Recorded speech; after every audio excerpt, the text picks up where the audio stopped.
like a buccaneer. Ship you in a buccaneer. 12 shots, something like a buccaneer. Something shot, it cost a buccaneer. Big spot defense, buccaneer. Yeah, go good with the buccaneer. Wanna shoot a killer like a buccaneer. Great morning, great morning. It is a great Monday morning. Wake up. You're mic'd up on Monday mornings with yours truly, Michael Clayton, and I'm excited today. We're going to do something special for the whole hour. I was watching football yesterday, watching our Tampa Bay Buccaneers poo-poo on the field, pretty much, and went over to my good friend Ian Beckles' spot. It's called the Dignitary Tea and Kava House, probably one of the most dignified establishments here in Tampa Bay. I have a very special guest with me. Ian Beckles is a Canadian former American football guard who played 9 seasons in the NFL. He's currently right now the co-host of the highly rated Beckles and Retro Show on iHeartMedia on WDAE in Tampa, Florida.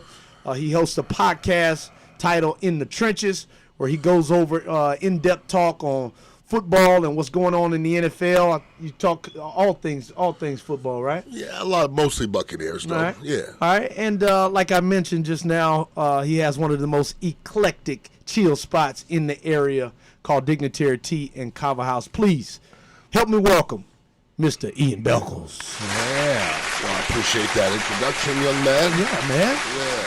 Yeah. Good to see you yesterday. Great to see you, man. You know, the thing that I love coming to hang out with you, man, is, you know, not only is the ambiance smooth, the TVs are going, but you keep great company, man. I do. Good people, professional people, people who, you know, have families and, you know, are business people and just, you know, love to communicate. I thoroughly enjoyed myself. Talk a little bit right off the bat, man. How did that establishment come to be? It's such a hot spot in Tampa. And I'm telling you, man, my body feels good. I'm trying to tell you, I was about to tell you, man, you need to bring me some of what I had yesterday. Well, I got some of this cup right here, some of that Kratom. You know what I mean? Kratom. Yeah. So kind of just right off the bat, give us a little rundown of what you got going at the Dignitary Tea and Kava House. Well, first, the Dignitary spot was a cafe first. So we're just serving coffee. And I've always been a coffee guy. I've kind of weaned off of coffee a little bit. And then I got to a point in my life where I wanted to stop drinking alcohol. I just said, I'm just tired of drinking alcohol. Let me try to go a different direction. I heard about kava and kratom, and it's not alcohol, but, you know, kava comes from the root of a pepper plant. Okay? So you've tasted it. It doesn't taste great, but it tastes like you're doing something good for your body. Kratom is basically a botanical tea, which is in the coffee family, and I just sip on this all day like I'll be drinking coffee. At the end of the night, you know, instead of drinking alcohol, I drink a little bit of kava, which tastes like dirty water, pretty much. It doesn't, which is well, and I love the taste of it. To each his own. Absolutely. Because I thoroughly enjoyed the tea, because when you have that healthy, conscious mindset, correct, that taste is appropriate. Correct. You know, for what you drink. Just like not everybody has a taste for beer, and then some people they love beer. Like it's nasty. I don't have a taste for beer. Yeah. But you're right. When you're drinking kava, you're almost tasting like you're taking vitamins. Yeah. You know what I mean? Like you feel like you're doing something good for your body. And when I stopped drinking and I went to kava in lieu of the alcohol, you know, I sleep. Like I had to get my alarm, put my alarm on this morning to wake up at 9. I used to sleep 4 hours a day. And when I drank alcohol, I go to sleep at 11, be up at 3. Yeah. Now I go to sleep at 11. I got to use my alarm to get up at 8:30 these days. So I'm sleeping like a champion. Well, one of the things that I experienced yesterday, and I actually had the kava tea yesterday, is probably about 3 minutes after I start sipping on this tea, my body just started to feel like, you know, anybody who, you know, and I'll just be honest with y'all. You know, when I was in college, I did some drinking. All right, we went hard to feel that buzz. Understandable. But after like 3 minutes, I started to feel this like over my body, and I was chill, and I'm like, man, why would why would anybody ever want to drink alcohol when there's this healthy tea that makes you feel like this and it's good for the body? I came in with a pain like none other yesterday, and today You're feeling good. I feel good. Right. I'm like, man, what happened to me? I need to get some of this tea. It was the tea. It was the tea. But I was excited. I said, man, people need to know about this, dog. You got to come on my podcast. That's what I'm saying. Let's talk just about the tea and what it did for me. Listen, man, Ian, I'm just, honored to know you, man, and to know that you came from, the gridiron on the football field, and now you doing your media mogul thing, and I'm just super, super happy for you. And definitely throughout the show, we want to talk about, all of the things that you have going on, because you're very knowledgeable about the sport, but more so knowledgeable about the city. You're knowledgeable about the people in the city, and everybody who is somebody knows Ian Beckles. I could appreciate the company that you keep, brother. Well, I like to see young brothers like yourself grinding and hustling. You remind me of myself 10 years ago. And 10 years from now, you'll probably be more established than me. But I do appreciate the grind. But listen, I've been in this area since 1990. I'm originally from Montreal, Canada. I didn't go back. I mean, this is where I'm from now. I've been here longer than I was in Montreal. I was there for 18 years. Love Montreal to death. But this is where I'm from. I've been here since 1990. This is my barrio. I love Tampa Bay. Tampa Bay loves me. I'm not going anywhere. And when they're going to bury me here. You know what I mean? Because I love the area. I mean, you ain't going nowhere either.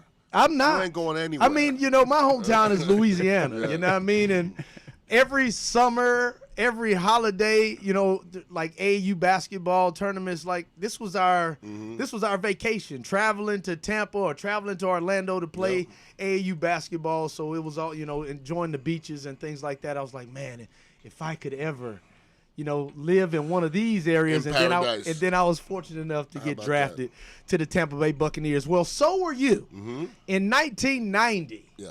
Drafted to the Tampa Bay Buccaneers, but interestingly, you were also drafted in the same year to the CFL, and I just put it together because you're from Canada. It all makes sense now. But just take me back to that year. I think you were a fifth round draft pick. Yeah. Did you expect to get drafted? How was life for you? Was it a big decision choosing between the CFL and the NFL? No, it wasn't a big decision. Unlike yourself, I mean, you were a first rounder, correct? Yeah. Like, you knew you were going to get drafted. I was a fifth rounder. I'm a short guard from Indiana. I only started my senior year, and that was it. So, I didn't know. Some scouts came in and said, man, if you were 6'5", you'd be a first rounder. But I'm only 6'1", so they were like, well, that's when you can be a later rounder. So I went in the fifth round, which was cool to me. I got drafted. Now, the equivalent to that in the CFL is if you're a CFL-born offensive lineman, you're about as valuable as they come because they have to have some Canadian-born players. So I went to after the combine in the NFL, I went to the CFL combine, and I wish I had the videotape of that exhibition because I put on an exhibition. Because in the combine, there's nothing physical at the combine, the NFL combine. Right. The CFL combine, they let them put the helmets on and go at it without pads, like one-on-one pass rush. Yeah. I was housing cats, dog. Like, nobody ever heard of me.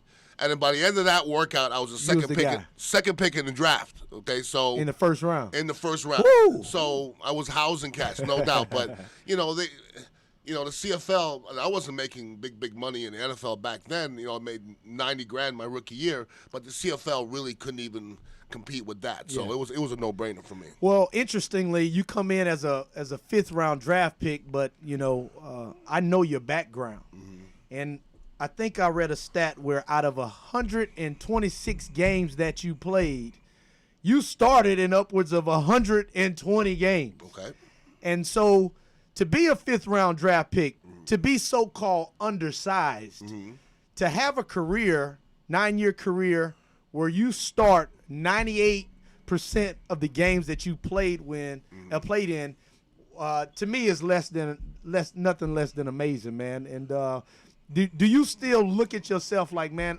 I accomplished something, I defied the stereotype. I made it to the NFL. I was a part of the 0.01%, whatever that small number is. Yeah. And not only did I do that, but I did it at the highest level throughout my entire career. I caught 2 passes in 2 years for the New York Giants and maybe played like 16 plays. Okay. All right. So in essence, for 5 years, for 6 years, I did my thing. Sure. Yeah. But for the tail end, I didn't do much. It made good money, but I didn't do much. But it's honorable. Do you give yourself a pat on the back? The pat on the back to say, man, I did something that not a lot of cats are able to do even today. Well, I don't know if it's a pat on the back. More so, I look back and I shake my head. I don't even really know how I did it, to be honest with you. Because when I watch football now, it looks hard. Like, it looks violent, looks physical. When you're 23 years old, you don't know any better. You don't know any better than, getting up and seeing stars and just getting up and doing it again. Right. You don't know any better than shooting up your shoulder when it's all banged up. Now if I stood on top of this desk and jumped off, I'm going to hurt myself. But back in the day. No, you're going to hurt this desk. Yes, absolutely. Everything's going to be hurt. You know what I mean? And I don't want to do that to y'all. But, it's to a point way back then when you're 23, 24, in your 20s, you feel like you're Superman. And now I look at it and I'm like, wow, that was, first of all, I was blocking Superman. Yeah. When I was blocking John Randall and, Howie Long and Chester McLaughlin and all these names who are Hall of Fame players. So I guess I must have been good, but I didn't have enough time to think about it. It's one of those things where you oh my God, I'm going to get drafted. I got drafted. Oh my God, I'm starting. I'm playing.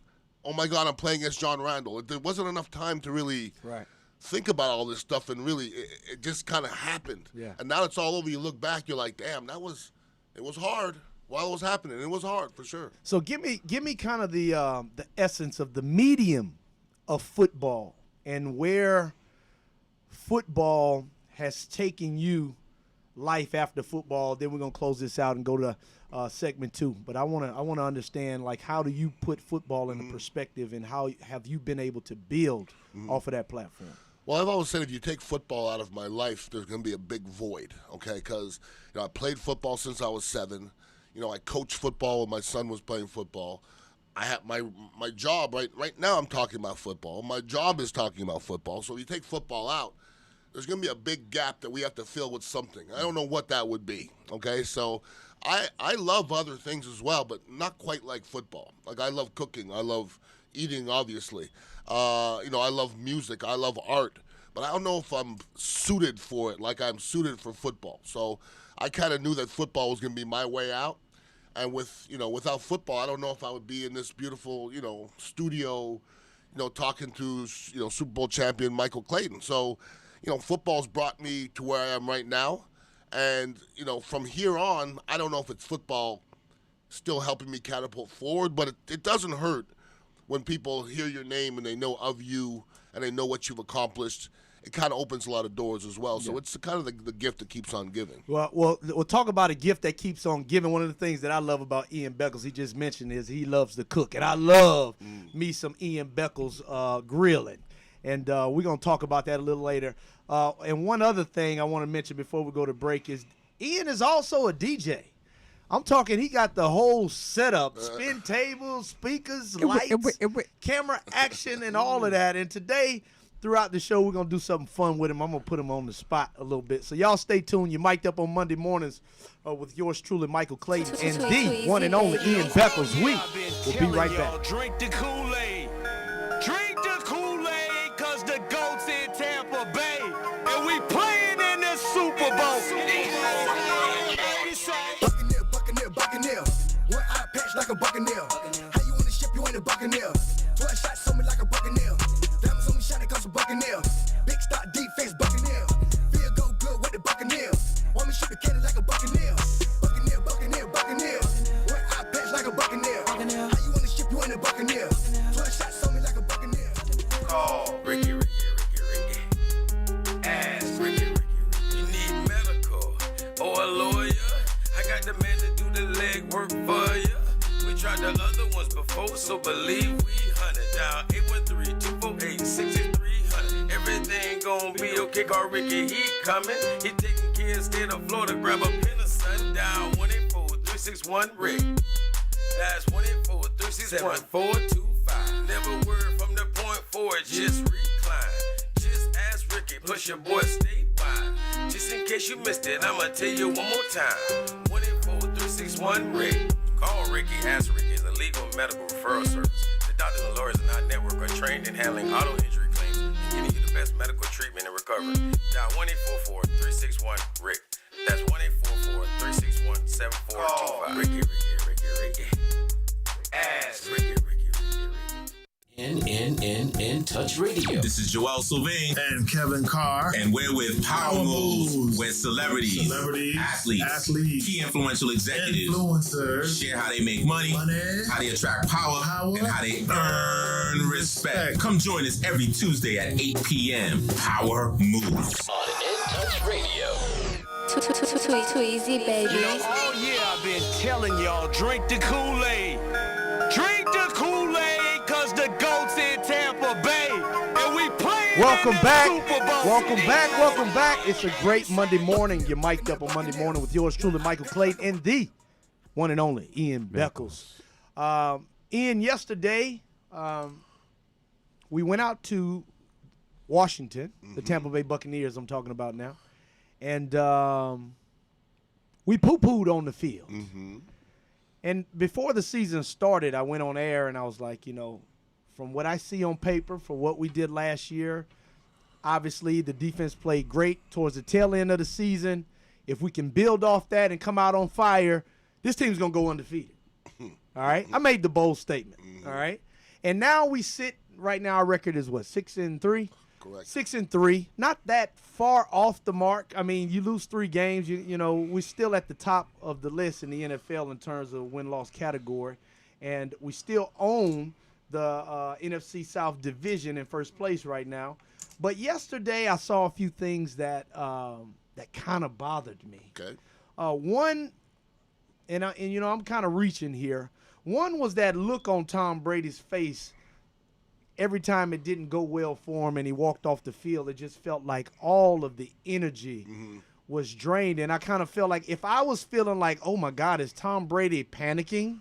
Is he lost? If I feel like that as an analyst, I wonder what, his teammates feel after, looking at Tom Brady like you all world. You can, defy anything. You could do any and everything. I feel like a hero just being a teammate of Tom Brady because he's so great.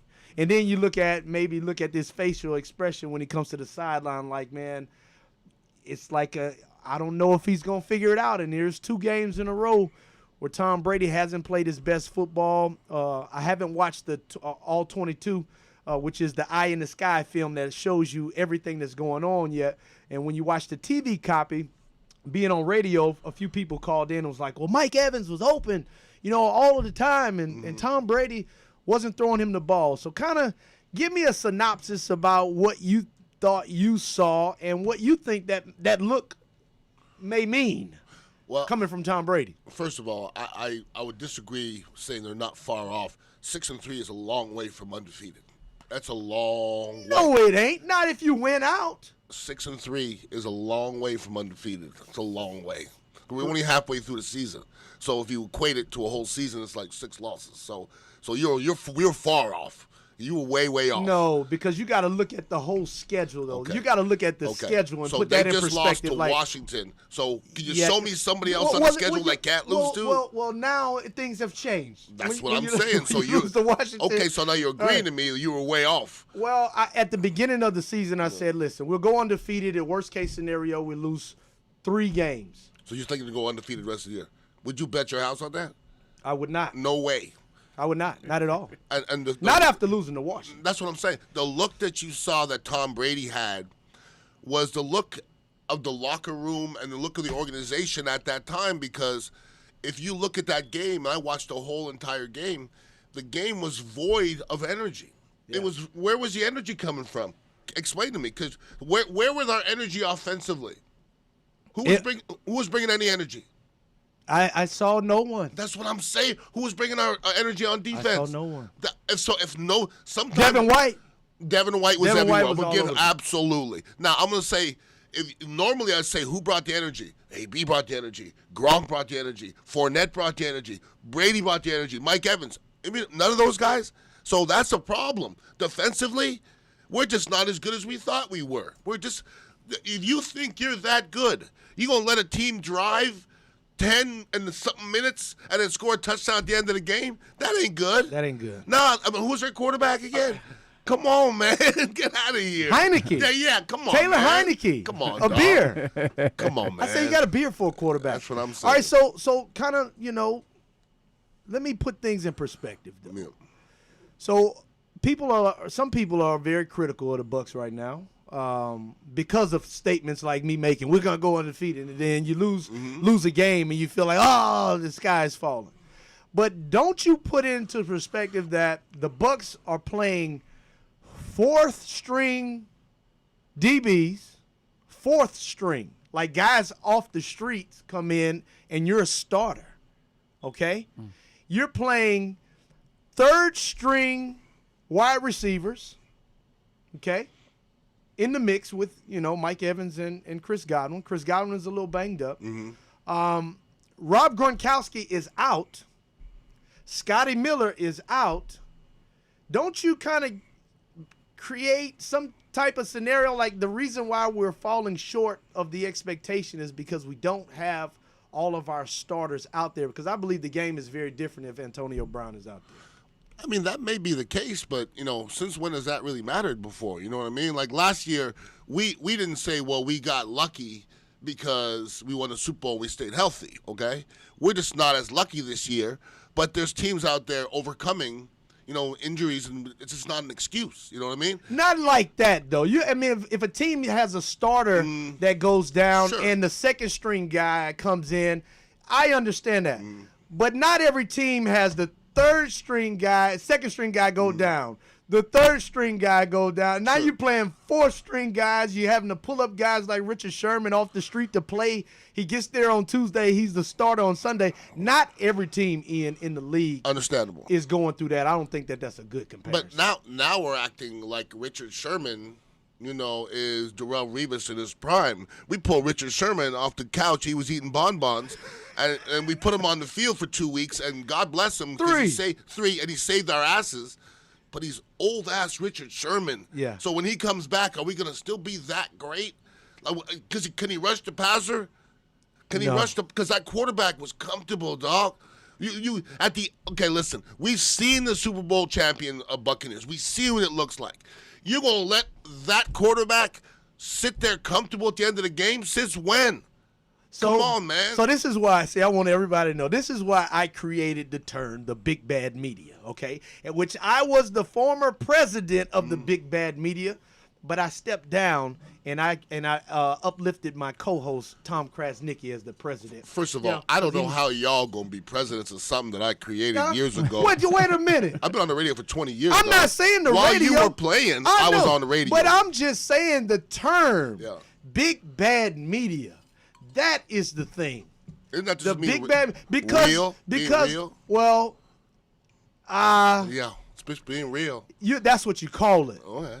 Because I feel like when you don't give the whole story and you just say things like, next man up, you can't make excuses. Well, it's the difference between making excuses and having reasons why you stinking it up. Sure. But at the end, it doesn't matter. It doesn't matter the excuse why you lost to Washington, does it? Because you just lost, you got to move on anyways. Well, the reason why it does matter is because if players put that loss in the perspective of the media and was like, we ain't supposed to lose. We ain't supposed to lose with fourth string guys. We ain't supposed to lose. Okay. All right? And you go out there and you lose, your mental is messed up. But if you at least are able to say, man, you know what? We played hard. We got fourth string guys out there. They played well. They did their best. We came up short. But when our starters come back, we did this well. We did that well. In combination of our starters, we're going to be all right. That's not necessarily the truth. You know what the reality of it is? You just lost to Heineke and Simeon. That's the reality of it. Who's that? Those guys are in the NFL. I don't know. Who is that? All right. I don't know. Speaking of who's that, you're going to say this right now. Who's that? because I just was casted in a movie called The Greatest Coach of All Time. It's a faith-based movie. And another special thing about Ian Beckles, and I told y'all this, but I'm going to say it again, second that motion on it. He's a DJ.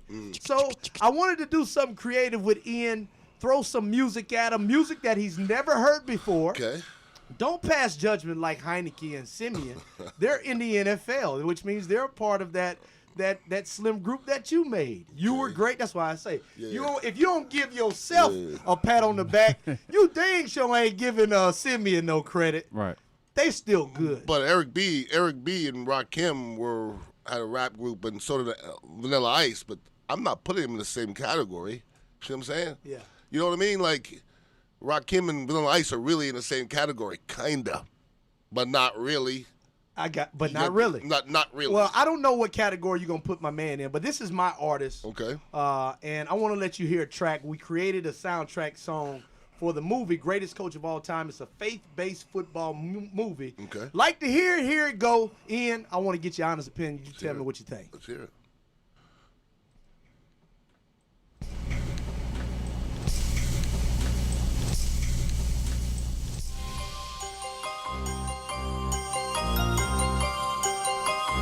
Greatest coach of all time.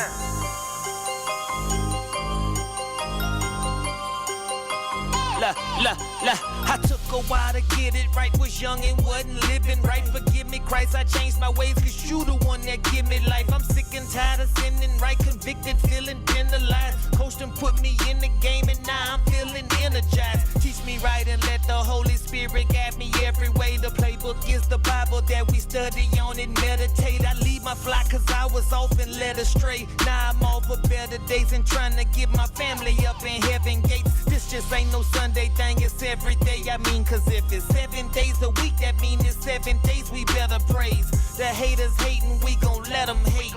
But we still gon' show them love from up above, and that's on everything. We celebrate the baptisms like touchdowns, that's new life. We know the road ahead is rough, but try our best to do right. I got an ultra boost for life, but he gave me the true stripes. You know what, Jesus, you right, cause you the greatest coach of all time. He taught me lessons that no one can teach me. He stretched his hands out when nobody else could reach me. He laid the plan out, we just gotta follow it forever. I'm indebted to my God, the greatest coach of all time. The greatest coach of all time. I like it. I like it. You like it? The greatest coach of all time. Oh, man. That's big. The greatest coach of all time. The greatest coach of all time. When you called me off that bench and told me go in, I knew right in that moment in my spirit I was chosen. And now I'm 10 toes in, the captain of the team. Made it happen with the rap and I ain't capping, it's a dream. Man, shout out my partner Michael Clayton, you know that's Tiger Nation. He keep me motivated, especially when life get crazy. I got a wife, oh babies, thank you God, my life the greatest. Ever since you brought me in this world back in the 1980s. I had to find my way but never was alone. Had the coach inside me telling me that heaven is my home. I receive it and believe it, told the devil leave me alone. Cause I gave my life to Yeshua, the blessing on the throne. See, I'm definitely in my zone, in my prime is now or never. All right, cut the track. Cut the track. Come on, man. Whoever that is a good storyteller. Yeah. Like I like a good storyteller. Like he brought me along, telling the story. Didn't lose me along, you know what I mean? You can understand the lyrics? That one too. There's a lot of mumble mouth son of a guns out there. Yeah, they are. He's, very clear and precise. That was good. I like it. Very positive. So tell me, I wanted to introduce you to the genre of Christian rap. Mm-hmm. And the great testimony is when I was in college, I had a rap group called the Paper Talk Boys. And I grew up with Boosie. And, I had guys like his name was Young Sicka back in the day because he was 14 years old. He was just the coldest on the mic. Sure. And I would put him on tracks with Boosie, and they would travel and tour with Boosie, and it was just great. And then when I got older and matured, my life changed. I started kind of really walking with God, and he said, man, I told him I couldn't do it no more. Years later, he called me and said, man, I'm following you on Facebook, man. I gave my life to Christ. I'm a Christian rap artist now. So look, when we come back, man, we're going to have some more fun. You're mic'd up on Monday mornings with yours truly, Michael Clayton. Y'all stay tuned. We'll be right back. Buccaneer. like a buccaneer. How you on the ship, you ain't a buccaneer. 12 shots on me like a buccaneer. Hey, this is Agent Wright, better known as Mr. Clean. You looking for some great barbecue? Come see them two brothers in the grill, located at 423 Virginia Street, Charleston, West Virginia. We got ribs, chicken, pulled pork, brisket, collard greens, mac and cheese, baby. Come get some and get you a nice, smooth cigar. 304-550-4431. That is 304-550-4431. Come get some, baby. The Rib Man, mama, the Rib Man. Cancer affects everyone, but minority populations are often hit hardest. Moffitt Cancer Center is working to address the barriers that keep some groups from getting the care they need. African Americans develop cancer at a younger age, have more aggressive cancers, and experience worse outcomes than the general population. While cancer treatment is evolving with precision medicine, who is being left behind? We know for many decades that some groups experience a greater burden of cancer than others. We can prevent it, we can detect it early. It's very beatable when we find it early. I have worked with cancer patients during their treatment. All cancer patients have courage. So my treatment was about 18 months. I had 3 cancers and 7 surgeries. But my son told me, like, Mom, you're the strongest person that I know. Moffitt saved my life. During COVID-19, Moffitt is a safe place for your cancer care. Call now to schedule an appointment. Too easy, baby. Oh yeah, I've been telling y'all, drink the Kool-Aid. Drink the Kool-Aid, cause the GOAT's in Tampa Bay. And we playing in the Super Bowl. Great morning, great morning. You're mic'd up on Monday morning with yours truly, Michael Clayton, my special guest for today, the one and only Mr. Ian Beckles. You can catch him on the afternoon drive from 3 to 5. Today, yeah. 3 to 5 is every day. 3 to 5 Monday and Tuesday, and 3 to 7 Wednesday through Friday. Ooh. Yeah, long marathons. Yeah. Now I was fortunate enough to be asked by the great Ian Beckles to come in and co-host with him. His co-host Jay Retcher was out doing USF work, and I was honored to come in. And it's a very different. It's a different feel. Different feel, different audience. But I appreciate it, man. And one thing that I was real nervous. Okay. I was nervous. And every time that I've done media work, if I'm working along someone who brings the proper energy, whatever nervousness is in me just dissipates and goes away immediately. Absolutely. And it literally took about 15 seconds, me sitting down. It won't be much. It won't be much. So you're just awesome to Appreciate sit down, you. man. I want to get back into, the Dignitary Tea and Kava House that you have, so how long has that establishment been rocking? We've been a cafe for a couple of years, and then we kind of just found our niche in the kava and the kratom world. Probably for the last 4 months or so. Yeah. I ran into Frank, the kava OG. You ran into Frank. He loves the stuff, man. Like, he lives and breathes it. So if you want to know anything about kava and kratom, just come in to the Dignitary Tea and Kava House, and he'll explain it all. I can explain it a little bit. He can explain it a lot. Like, he's been waiting his whole life for this moment. And he's been in kava houses since, for the last 15 years or so. And he was one of the first ones at Bula way back in the day. And listen, Bula was one of the first kava houses in the entire nation. And the young guy opened it up here in St. Pete. And now St. Pete has, I guess, the most kava bars per capita than anywhere in the country. Right. And South Tampa has 1, and that's us. And that's it. Well, it's very unique. It is, unique. The moment that you walk into the establishment, you feel this ambiance that nothing matches it here in Tampa. And you talk about the kava, you talked about the kratom, but one thing I want to get into are the CBD products that y'all have, and I know that you are a big spokesman on medical marijuana and CBD and all of those things. There has been a stigma behind marijuana for a very long time. We live in a new day where laws have changed. The outlook is different. The perspective is different. And now we've gained the knowledge that, CBD products are a medicine to heal the body. Correct. How important and, how important is it for people to understand that, hey, man, marijuana has never been a bad thing, but there are abusers. Correct. It's a bad thing when you abuse it, but there is a medicinal use for it, and it is probably, in my opinion, one of the best medications in the world, if not the best. My opinion too. Yes. Well, it's well said. First of all, you know, I didn't smoke till I was 35 years old. Okay, so it ain't like I was a weed head sitting in the basement smoking weed and not being. I think that's the stigma, and everybody believes in that. And the that's what we see in the rap video and stuff like that's exactly that's what they see. You know, when they think of weed, I think a lot of people think of it as that way, and maybe that seems dirty to you. It doesn't seem dirty to me, but it might seem dirty to you. But listen, marijuana has come a long way than that dirt weed way back when. It's true. I mean, now, like, people are like, well, I don't need my medical card. I got my dude. I'm like, well, enjoy yourself. Right. Well, your dude has one strain, maybe two strains. You don't know where it's from. You don't know the percentage. He's just giving you a bag of stuff. Now, get your medical marijuana card. Go to Cureleaf or wherever you want to go. Cureleaf is my jam. They can explain everything to you. They'll tell you exactly what you need. Tell them what you want it for. There's so many different ways to get THC or CBD into your body now to where it's a science now. Yeah. And it's not about people sitting in the basement and smoking weed and not doing anything. There's people around you every day today that have THC in their body and that are being very productive, including myself. Yeah. And one of those stigmas, and you tell me if I'm wrong, when people think about marijuana, they equate it to black people. A lot of or times. People of color. Or lazy people. Yeah.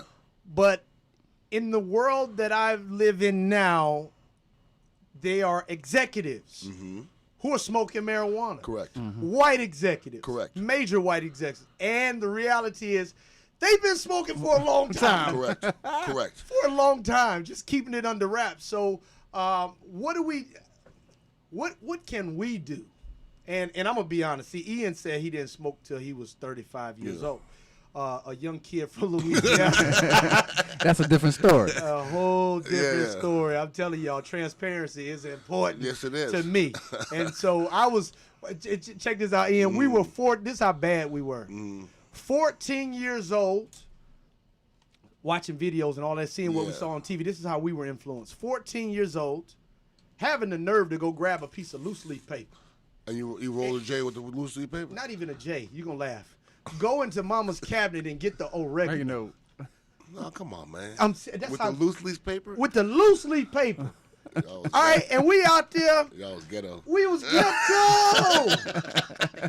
We out there smoking the oregano, thinking that we hard. You doing something? Want to be rappers with loose leaf paper. I mean, we smoking ink and everything. We like we smoking firecrackers out there. That is funny. 14 years old, hiding from mom and daddy. Like we were influenced in a bad way. In a bad way. And then when you come across the real marijuana, you didn't have to tell me that marijuana healed the body back in the day, because I remember football games, and I remember going off on the weekend and going with your homeboys and feeling like you could barely walk off the football field.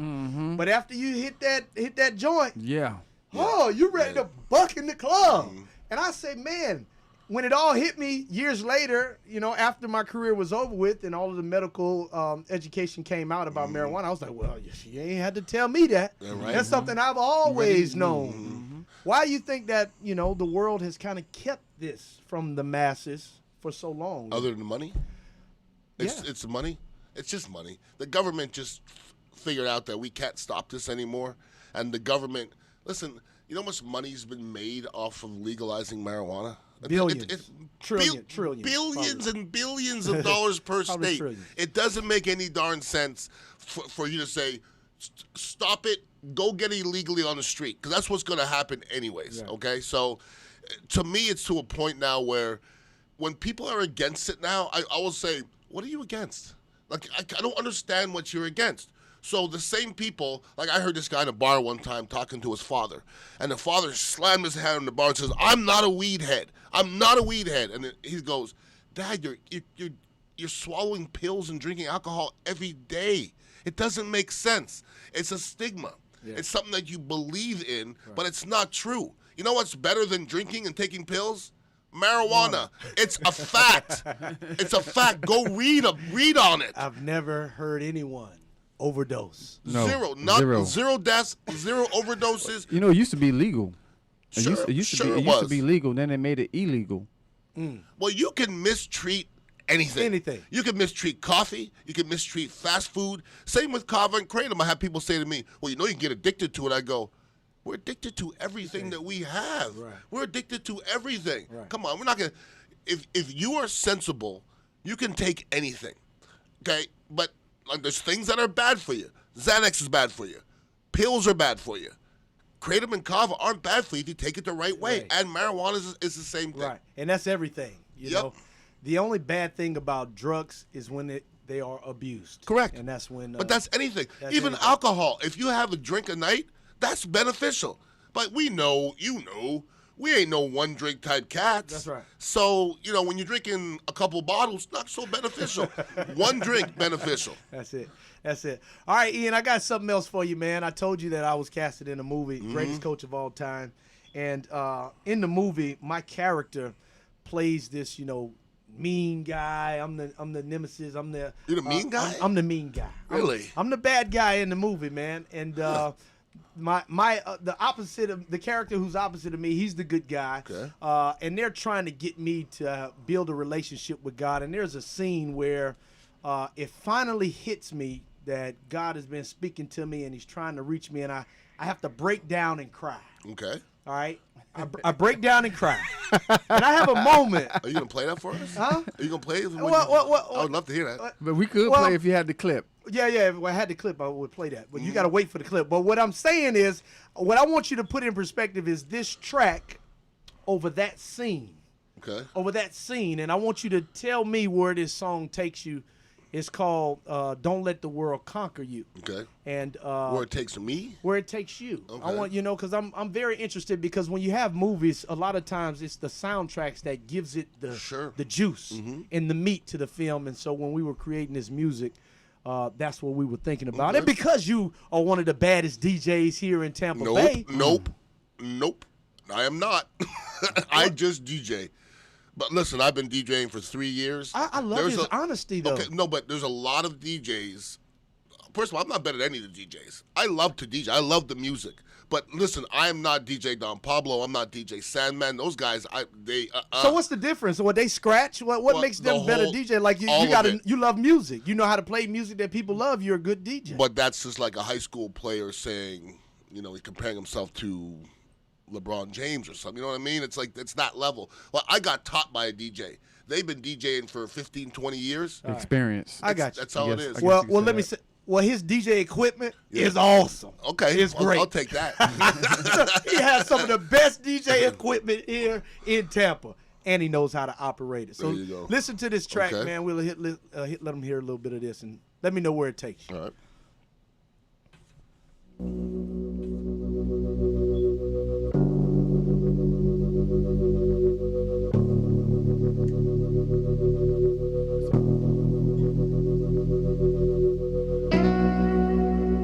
Don't let it conquer you. Don't let it conquer you.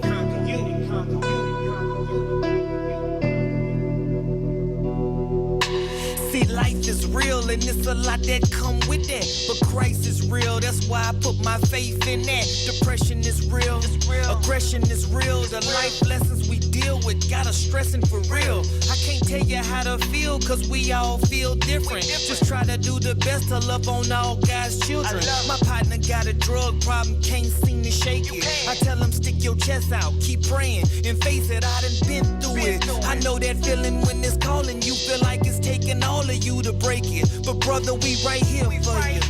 We family forever, so when one of us fall down, we gon' stand up together. We were made for tough times, time to stand on the devil and tell him stay down. Dig deeper, hand on the shovel. I know addiction is real, conviction is real, the pain deep, but the healing in the scriptures is real. I said don't let the world conquer you. We were made for this. With his life, Jesus paid for this. Don't let the world conquer you. We too real for this. The life that we live, we were built for this. Don't let the world conquer you. Don't let it swallow you. With Jesus, every obstacle is possible. I said don't let the world conquer you. We unstoppable. The only person stopping you is you. Look, see, life could take a toll on you. The cookie crumble, but don't never let it roll on you. I'm not an overly religious person, but I'm a spiritual person. I like it. I get it. I could see myself even listening to that before a game, you know? Yeah, man. Before games, like I used to listen to stuff like, you know, some heavy hip hop. I used to listen to Slayer before the game. But sometimes I put it into Mary J. Blige, the song My Life, just make you go back somewhere and just, that's something like that. Make you think about things and keep things in perspective. That's I like what's it. up, man. That's what's up. And the reason why I wanted to, you know, help produce this type of music is because when I was young, I listened to all of the rap music too. Mm-hmm. And I also felt the effects of the influence that it had on me. Sure. And it took me down a lot of dark paths. Mm-hmm.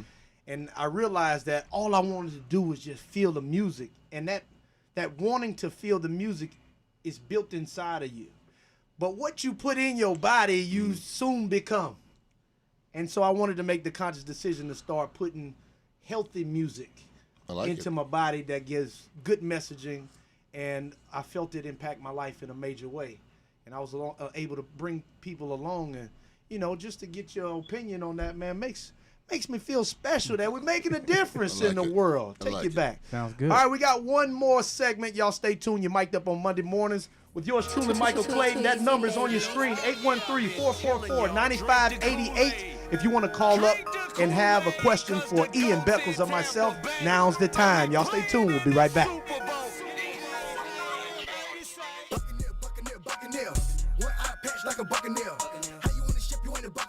We're playing your favorite old school.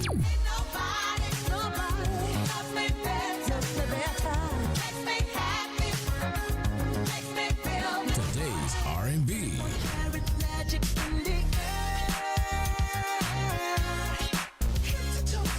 With a smooth touch of jazz.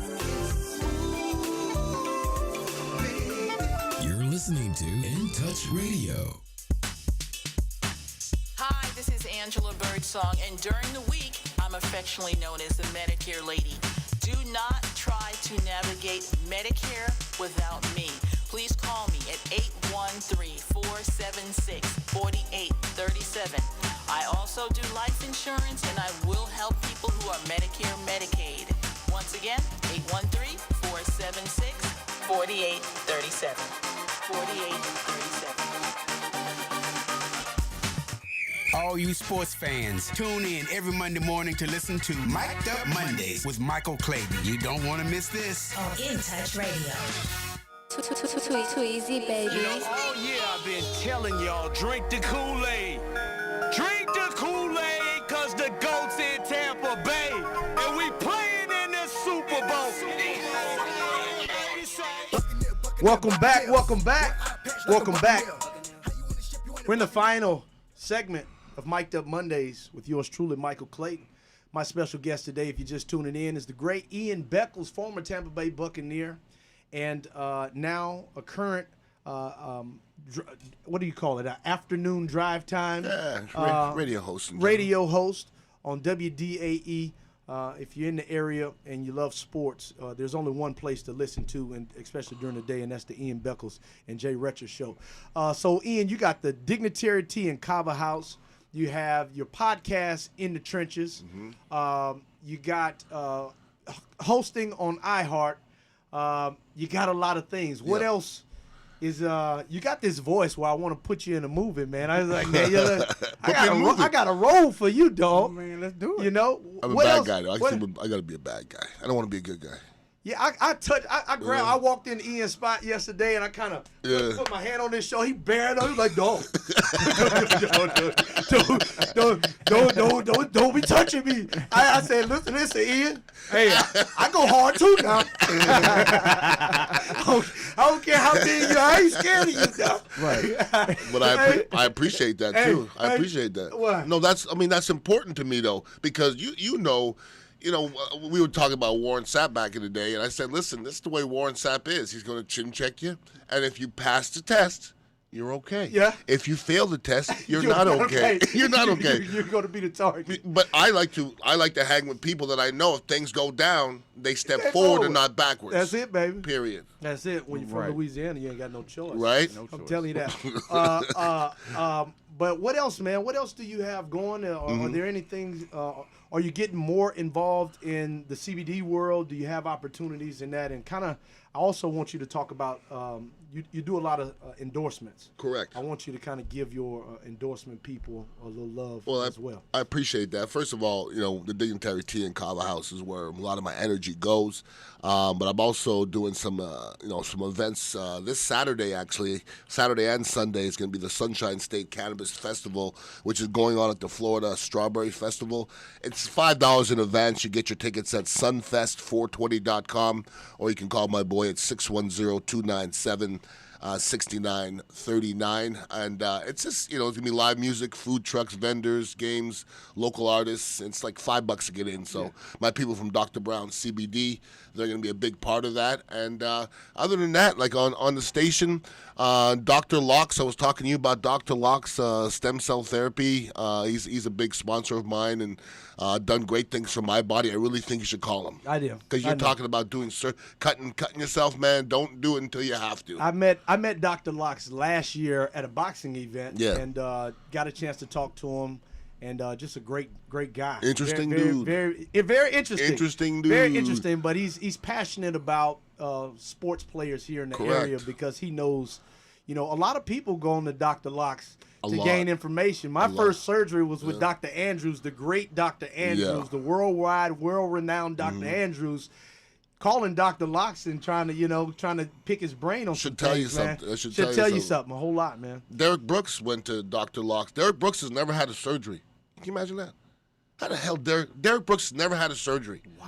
Isn't that crazy? That's amazing. I mean, what did he play? 17, 18 years? No, he didn't play that long. He didn't play that long? No. He got about 14 in, though. He got in a little bit.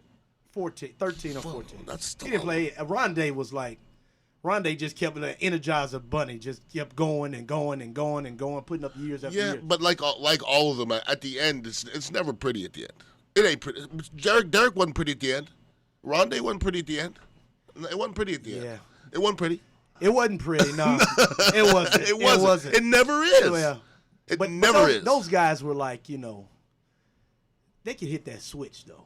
Derek Brooks will look out. You'll see him at practice. You'll be like, man, how this dude still playing? I get it. At practice. Yeah. But on game day, you're like, oh. He can still play. Oh.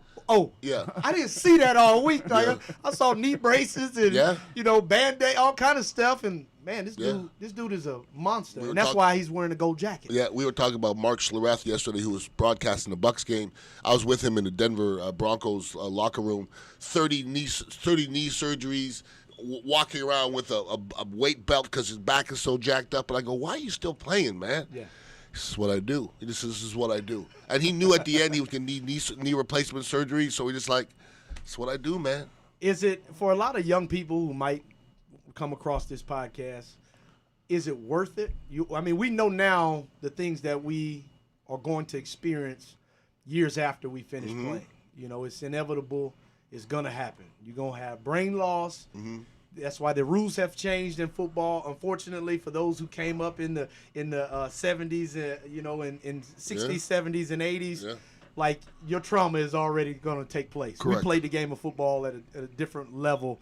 And even at 38 years old, this early in my life, I've experienced things. And I was a wide receiver, so I can only imagine people who actually played in the trenches, linebackers, defensive ends. So is it worth it to young people to give their life to football, in hopes to make it to the NFL, but it's not guaranteed? Is the prize worth it? If that's your goal, yes. That was my goal. My goal was to make it in the NFL. I'm sure it was your goal as well. It wasn't. Well, then you were blessed to be put on this earth with that much ability. I wasn't. But that was my goal. I knew that was the way I was going to get out. I was never that guy where everybody's like, oh, my God, you're great. Nobody. At no time. I was a lineman. Most people don't give a crap about linemen. I was always a short, fat kid who can move really well for his size. So I was never really put up on any kind of pedestal. So it's just athletics to me was my way out, period, and it still is. Yeah. You know, I don't know how smart I am. I'm not book smart. I'm more street smart. But it always revolves around athletics for me. And thank God for athletics, because I certainly wouldn't have got here if it was just for my brains. It wouldn't have worked. Well, I say this, you know, a formal education will make you rich, but a self-education, a.k.a. street smart, will make you wealthy. And put them both together, and we good. Oh, we real good. Now, that being said, I did go, after my rookie year playing for Tampa Bay, started 16 games, I went back to Indiana to graduate. So it was important to me. That's big. I promised my mother I'd graduate. Dang, man, and I he did just that. made me feel bad because I made the same promise to my mom. And the reason why I wanted to go wasn't in my mind to make it to the NFL. Eventually it was, but I was coming back for my senior year. And Coach Saban called me up in the office, and I was just enjoying every day in college. Very naive. Grew up watching Steve McNair at Alcorn State. My whole family went to Alcorn, so I grew up wanting to go to Alcorn. I knew nothing about major D1 college football until my junior year in high school, because my whole life, all I watched was Alcorn. Wow. So I was very naive, never could imagine us going to the NFL, because it just wasn't something that we wanted it, but you just like, man, I'm just going to enjoy college. This is my NFL right now. And he told you to leave. Coach Saban called me in his office the night after we won the championship, the night of we won the championship, called me in his office, 12 o'clock or 1 o'clock in the morning. Hey, Mikey. Hey, my sources are telling me, I go up to his hotel room, and I'm talking about Coach Saban now. My sources are telling me you're going to be a first-round draft pick, and I don't know what you're thinking about, but I told you I would be honest with you. And he says, wow, you need to go into the draft. And I'm like, what? And you expected to go back? I was coming back from my senior year. And then he also says, you're the only one. And then he gave me the explanation. He says, I don't know who your quarterback is going to be next year, and I don't even know if I'm going to be here next year. I see what you said. Okay. And so he said. And did he leave right after that? He stayed one more year, and then he went to Miami. And so he told me that I was the only one, and that I needed to talk to Marcus Spears and Marquise Hill and all those other guys, Corey Webster, and convince them that they needed to stay one more year. And all of them did except for Marquise Hill. Marcus was eventually a first-round draft pick. Corey Webster was drafted in the second round, won 2 Super Bowls. I appreciate his honesty, though. Oh, man. I appreciate his honesty. I tell everyone, they judged Coach Saban based upon his media sound bites. Yeah. And if you don't know him at heart as a person, he's the type of person that will rip you and then smile at wink at you. He's that guy? Okay. And be like, yeah.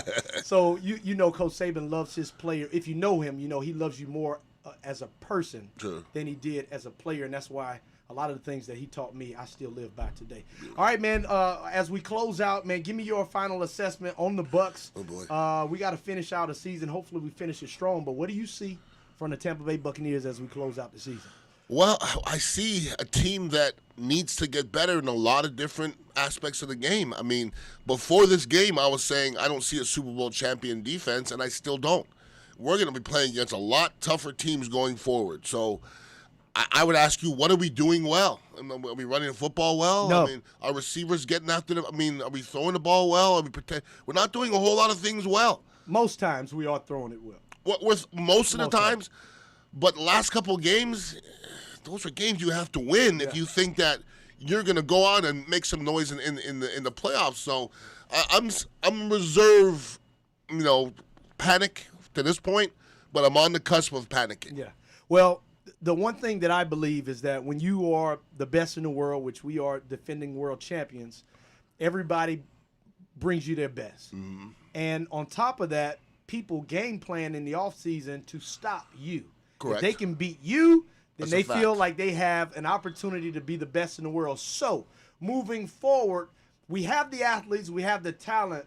It's going to be more so, in my opinion, about how Byron Leftwich, Bruce Arians, and Todd Bowles creates opportunities to beat the opposing team's coaches who have the advantage of focusing on the Tampa Bay Buccaneers and only wanting to make sure that they prepare, draft to beat the best in the world. Well, that's what you face with. What scares me is we're doing what we do, which is blitz, and we're not getting there, and we're just getting ate up, and some of our DBs don't look like they're right, and I don't know, man. I'm hoping for the best, but Just making the playoffs ain't good enough these days. Well, I remember once upon a time I played in the NFL, and I had my 8th injury, and I was headed to my 8th surgery, and I got a call from Rich Bisacci, who was like, "Mike, come out to Dallas. We're going to give you opportunity." And I said, "Coach, I can't do it. Can't do it anymore." I said, "Coach, I can't play the game the way that I know how to play them physical." Did you cry? No, I didn't cry. And the only reason why I didn't cry is because I had I went through this spiritual transformation where I fully gave my life to God, and I knew that God had something different for me, because I always prayed, God, give me a sign, because I'll play this game forever till I can't talk anymore, can't walk anymore. And then I had 2 thumb injuries and a knee injury, 3 surgeries at the end of the Super Bowl year, and I can barely wipe my own butt. And I was embarrassed that have my wife, have to take care of me. I'm barely walking. I got 2 casts on my hands, and I just felt like a cripple. And here's someone asking me, man, come try out for the team. And I'm like, yeah, come on, man. I'm like, you know what? I prayed for a sign. I'm going to take it as a sign. And like a man, I took it on the chin, and I went on my walk in my journey with God. I became an author, wrote a book called Chasing My Rookie Year, and I started to be used on many platforms to do speaking engagements. And, God has kind of opened up the media market for me to kind of provide for my family. Got a business where it's my kind of like my ministry as well. You hustle. And, you hustle. I look back at football, and I was like, man, I'm blessed about my career, but I'm more excited about what I'm going to be doing for the rest of my life. I retired at 28 years old. Correct.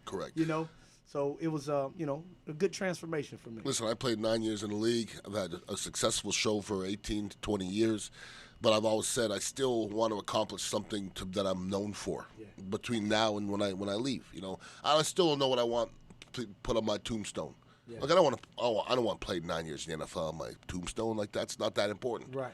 Hopefully between now and when I pass, I do something to affect people and help people, and hopefully save some lives. You never know. That's awesome, and that was one of the main reasons why I opened up this type of podcast, where it's not just a sports podcast. Yeah, we talk about sports, but talking about touchdowns, yards, and tackles never saved anybody's life. Correct. That's a fact. And I never wanted to be tied down in that industry and that industry only, because my passion was to be an influencer to make the community better. That's what that's what my DNA is, man. That's what makes me happy, so to speak. Beautiful. But listen, Ian, man, thank you so much. My pleasure. For coming to join me. All of the information that Ian mentioned today, the Dignitary Tea and Kava House, the Cannabis Festival, the Sunshine State Cannabis Festival, this Saturday, November 20th and the 21st, from 12 to 11. Tickets are $5 tickets, $10 at the door, $5 if you pay for them in advance. So we're going to put that information in the comment section so that you can click on it if you're interested. And thank you so much, man, for joining us and educating our listeners on everything dignitary. Anytime, I appreciate brother. it. And then I love you, Sway. You got to see his Jeep, man. Ian does it right now. The Jeep is wrapped. Here's the sign. His Jeep is wrapped in colors like dignitary, and it's very special. I saw you. I saw you on the interstate one day, and I can't creep. There's Ian. I can't creep. There's Ian. Can't creep. I can't creep. Oh no! But know where I'm no at. Creep. Straight narrow. Straight narrow. Yeah, man. All right, what we got? Did you want to do that? Yeah, let's do it. Let's close it out. That last bit? I got one more song for you, man. Okay, let's do it. You hear a little I'm not bit. scared of music. Might as well. Yeah, you know, I got you. So give me a rating. The first 2, thumbs up, thumbs down. What? Both thumbs up. Both thumbs up. Both thumbs up. All right, Okay. good deal. Okay. well, Here's the last one. This is the last. This one's a little more. Just listen to it. Okay. All on the soundtrack. To know God is to know love. To know God is to know love. Yeah. Me, I never knew love till I turned to new love up above. See, I never knew love till I found out I was loved from above. Yeah, I thought I knew love, but I really wasn't knowing what it was. Man, I never knew love till I turned to new love up above, like a dove, like a bird, like a plane. Where I'm looking for for the love. I've been hurt, I'm in pain. People acting like they care, that's a perk of the pain. I was loving on the drugs, taking perks for the pain. Heard my main man out here throwing dirt on my name. Fake love turned to real hate. Heard what I'm saying? I just wanna be accepted and wanna be respected. Got me living life reckless, all in search of a name. Was seeking love from plenty different women. That was temporary pleasure, but for them a little different. I apologize for the broken hearts along the way. I didn't know how to love y'all along the way. I didn't know how to love me along the way. Not a shoulder to lean on, I be alone today. Couldn't ask you for a quarter, man, I need a loan today. Where the love at? Jesus on the way, on the way, on the way. Me, I never knew love till I turned to new love up above, up above, up above. See, I never knew love till I found out I was loved from above, up above, up above. Yeah, I thought I knew love, but I really wasn't knowing what it was, what it was, what it was. Man, I never knew love till I turned to new love up above, like a dove. All right, that's a wrap. Yeah. If y'all interested in my man, that's Young Sick of Sin, my Christian rap artist that we're producing, trying to promote, man. Again, we're going to put all the information in the downline. Thank y'all for tuning in. We're going to see y'all next Monday. You're mic'd up on Monday morning with yours truly, Michael Clayton. We will see you next week. Too easy, baby. I've been telling y'all, drink the Kool-Aid. Drink the Kool-Aid, cause the GOAT's in Tampa Bay. And we playing in the Super Bowl. Buccaneer, Buccaneer. One eye patch like a Buccaneer. How you on the ship, you ain't a Buccaneer.